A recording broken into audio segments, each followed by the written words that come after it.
How the hell are we, Alice Sprint? Darwin. Oh, I wrote it on my hand. One thing to do, one thing to get right. Couldn't quite do it. I'm sorry, Darwin. No, there is no one over there, okay. I've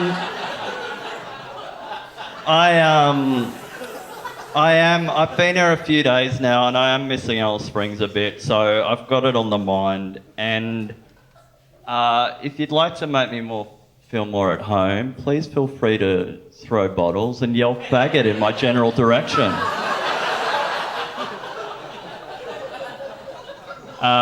Someone really did yell it out a couple of nights ago. They tried to be a bit edgy and I didn't even recognise him. That was what was so weird. I'm grateful that he came all this way to see me, though. It was very nice. So I did fly in from Alice Springs. It was using the reverse propulsion of my own ejaculate, and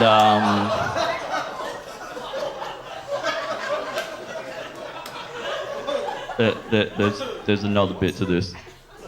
Man, are my balls tired. So, I'm glad you liked that. It was a bit of, I guess, absurdist genital mechanics humour. But not as absurd as you might think, because I was reading this article in Scientific American, and it was saying that if we were able to harness the kinetic energy of every single cum shot on the internet and get that behind a rocket as a propellant, I mean, we could probably have humans on Mars in like 5 years or something. So, go science. My name is Chris. It's actually short for Chrissy Pissy Dang Dang. And you can ask my mum about that. She was smoking a lot of folk music when she was pregnant with me. That joke I use as an opener a bit, and I didn't realise until the other day it kind of has two meanings. And when I wrote it, my intended meaning was that my mother was getting a bit shit-faced on folk music, and that inspired her to come up with that absolute humdinger of a name. Now there's a second meaning, which you might have already thought of, if you're a bit of a cunt. Which is that, like, smoking folk music when you're pregnant, which also somehow has acquired the physical quality of combustibility, I'm not sure how that happened. Smoking folk music when you're pregnant could potentially result in the birth of a kind of sickly, underdeveloped mutant child, some kind. No, that's a bit self-deprecating, isn't it? It's all right. You gotta know yourself to accept yourself, you know what I mean? And there is a bit of truth to it. Look, I'm 34 years old and I'm still the undisputed low birth weight champion of my family. And in all seriousness, I did almost die when I was born, and my mum almost died when she was giving birth to me. And my dad, now, I should have warned you about this one earlier, but this particular joke's a bit intense, so if you'd like to familiarise yourself with the brace position as illustrated in the card in the seat in front of you, please do that now, quickly. My dad almost became one of those guys who just committed a double homicide with his own semen. Oh, no, I'm sorry. Look, to be fair, it would be manslaughter at best.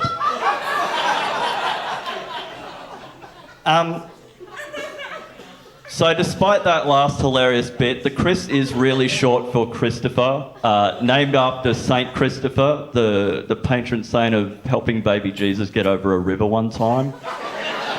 You might know him. I don't know what kind of bargain basement sale they were having on sainthoods at the time, but that guy got really lucky because, like, he saw the baby Jesus on the side of the river, helped him over, instant sainthood. Like, what kind of arsehole's going to see a baby next to a river and just be like, hey, baby. Fuck you, baby. I'm out of here. Like, nobody is going to do that. That sainthood could have gone to anybody who was just there at the time.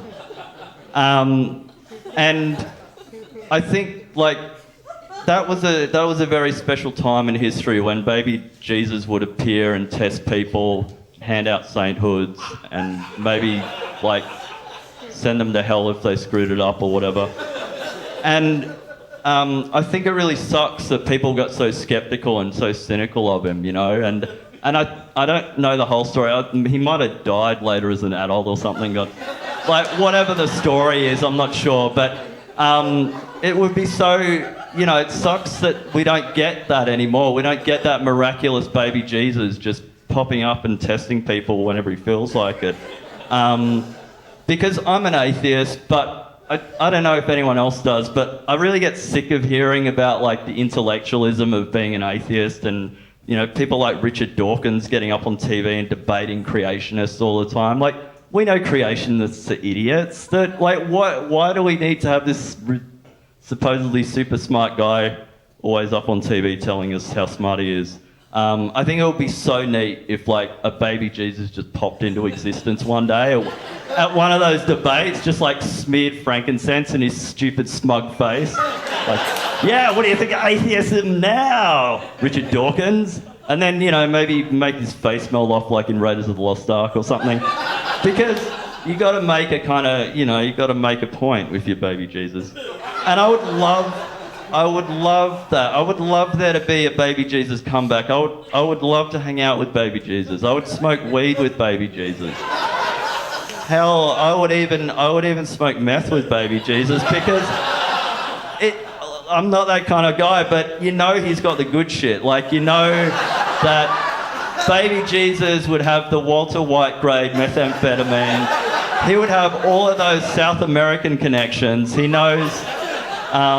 And by the way, yeah, some of you are frowning at that, but by the way, if you don't think that baby Jesus is hard enough to hit a meth pipe, then I don't know where you get up calling yourself a real Christian. Like, what kind of faith is that? He can do what he wants. And I do think that as far as, like, functional drug addicts go, Jesus, in whatever form, would have been pretty good at it. He would have been one of those rare kind of guys that could do the work life and the meth life, keep it together. I think the only other people that can pull that off are people that work for the NT government.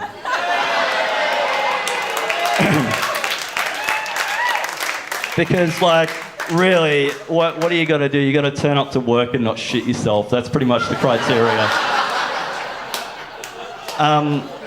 But you know that even as a highly functioning meth addict, Jesus would have one of those bad days where it would just catch up on him, you know, just catch him off guard.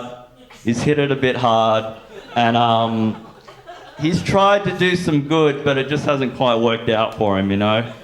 Just sort of like leaning over in an alley somewhere, just like, oh shit, Paul, you gotta help me, man. Oh jeez, I hit it a bit too hard last night, and I went down to that spot where all those lepers hang out, and there was this blind leper, and he came up to me and he was begging me to heal him, and I just thought, look, I got to give this a shot. And so I said to him, my son, give me those broken eyes and I'll consume them. And I'll turn them into healing balls of light and pass them through my body. And when I return them to you, you'll see everything. Your leprosy will be cured. All those bits that fell off will grow back somehow. And I don't know, man. I took the eyes and I ate them, and holy hell, I must have been hitting that pipe too hard last night because my guts were backed up like you wouldn't believe. Oh my God, they did not come out as healing balls of light at all. They came out as these horrible black tarry stools that wouldn't even fit back into his eye sockets. I was like, please, Daddy needs a miracle, please. But it didn't work, and now he's dead over there, and oh, Paul, you got to get your apostles together and take care of that one for me, because, like I said, I just hit it too hard. I'd normally have the powers to get rid of that body, because the cops are gonna fucking crucify me if they see what I've done. And you just got to make this happen for me, okay, Paul? Make this happen for me. I'm just going to go over by that burning bush and masturbate for the next 16 hours. That was the less wholesome part of the set. Let's make it a bit more family friendly now.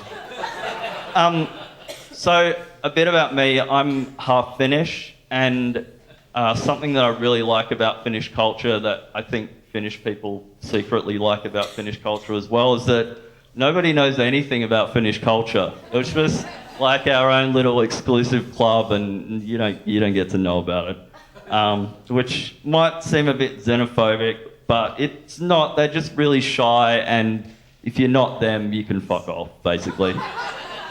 So, and the thing I like, it works really well for comedy, because I can tell you anything I want about Finland and you probably believe it. I could tell you that Finnish people came to this planet in a giant snow globe the size of Helsinki that kind of just fell a bit short of the North Pole.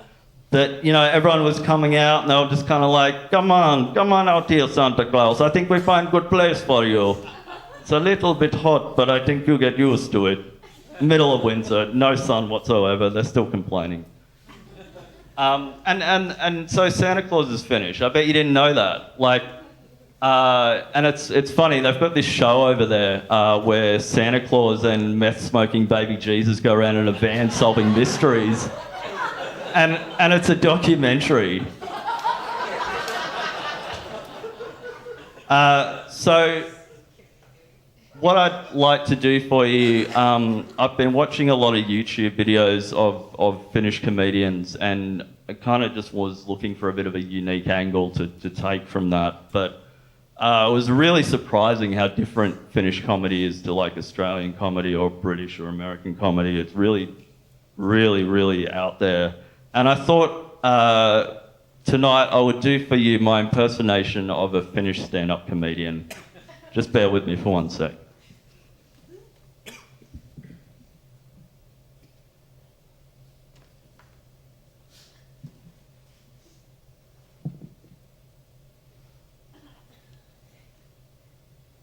Hello?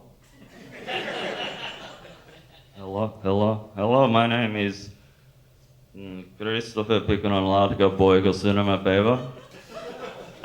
Just to break character, that was a joke about how Finnish people sometimes have long last names. Okay, go back into character. So this year I was voted 29 most successful comedian in all of Finland, out of 31. And number 28 this year was very, very good, very funny. Dog would come on stage. And he wear funny hat from different country. Sometimes he wear Mexico hat. And sometimes he wear Eskimo hat. And I am hoping that next year I will be number 28, and this dog will be number 29.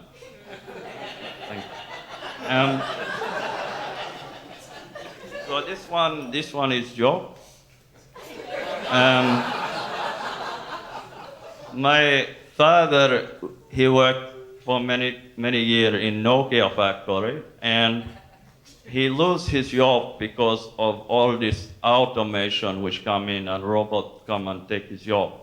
And I said to my father, I said, you have not found new job. It's been 2 months now. He said to me, I know, but I have depression. I have depression. Maybe it's not translate very good, but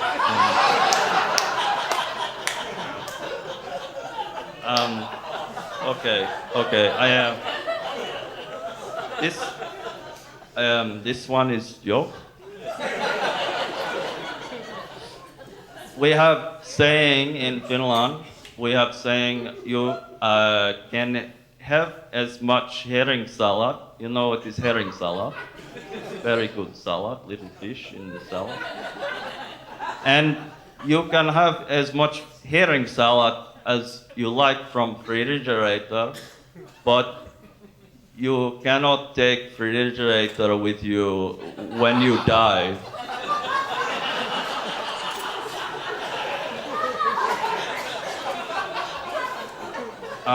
Yeah.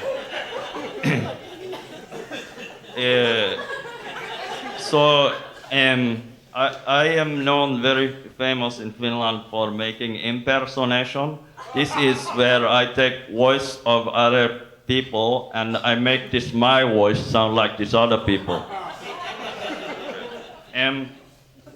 This is my impersonation of a Finnish Prime Minister.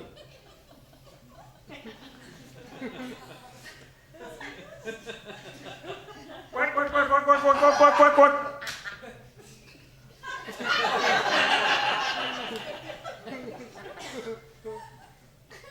Samana aamuna joulun muminpaikkoon isossa join yliviiven silan valmiiksi pikku otus nipsu keksi erään kuumalaisen asian.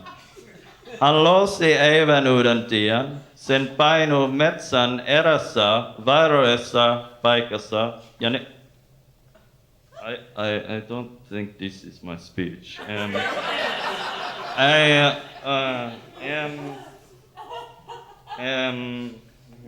Ja hyvä. Quack, quack, quack, quack, quack, quack, quack.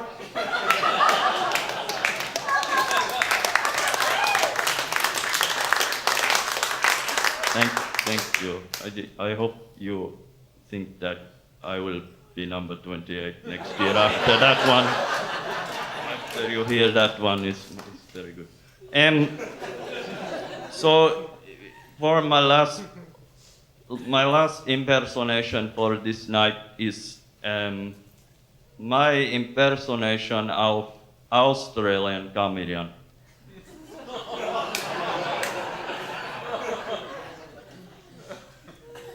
G'day, cunts, I'm an Australian comedian. I just flew in from Alice Springs using the reverse propulsion land. Cheers!